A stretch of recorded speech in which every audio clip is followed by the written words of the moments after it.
So I brought the junction between the gadroons down as far as I dare, remembering I don't want to stab into this bit, into the quirk down the bottom.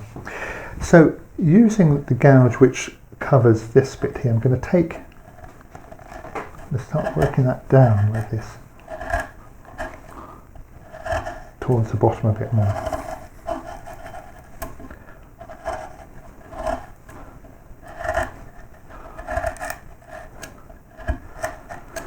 So I'm almost on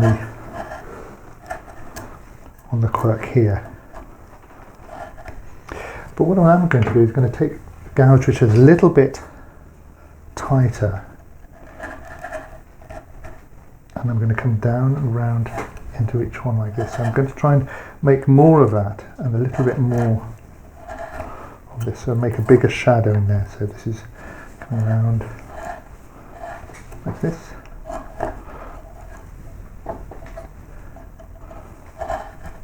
And this piece of wood here can start coming away like this. And eventually, as I come down to the bottom here, I can come right the way around like this. You can undercut this a little bit and take a little bit more off here.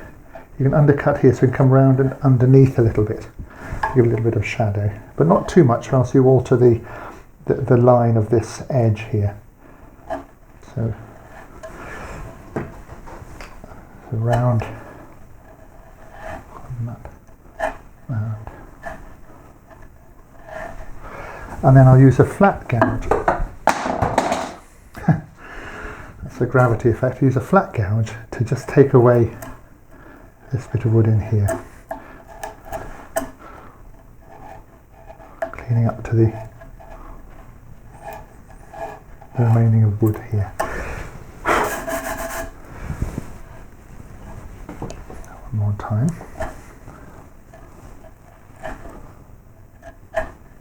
So I'm pushing that corner down in there like that. And you might need a skew chisel to get in there eventually into here, but you should be able to come in from the side like this. So clean all that up. And we don't want anything left of the original junction here where the moulding wood came down. So take this and make sure that's all cleaned away. You can't see that. Then check the whole thing over.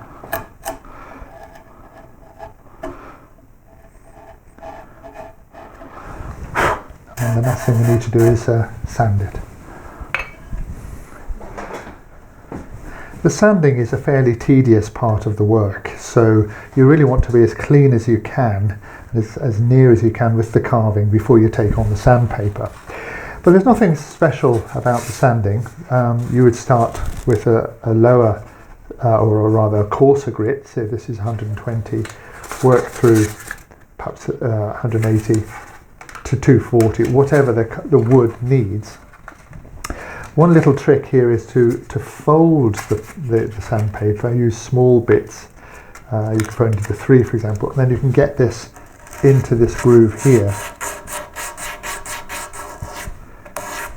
like this.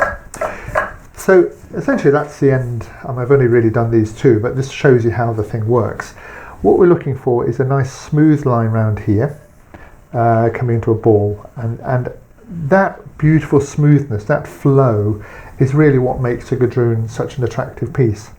So again, we need to be clean here and clean here on these bits of wood, coming down and clean under here, but lovely and smooth and equal. And the trick is to do the same thing, like all mouldings, the same thing as often as you can with each gadroon, working the whole thing from the drawing through to this finish, one step at a time.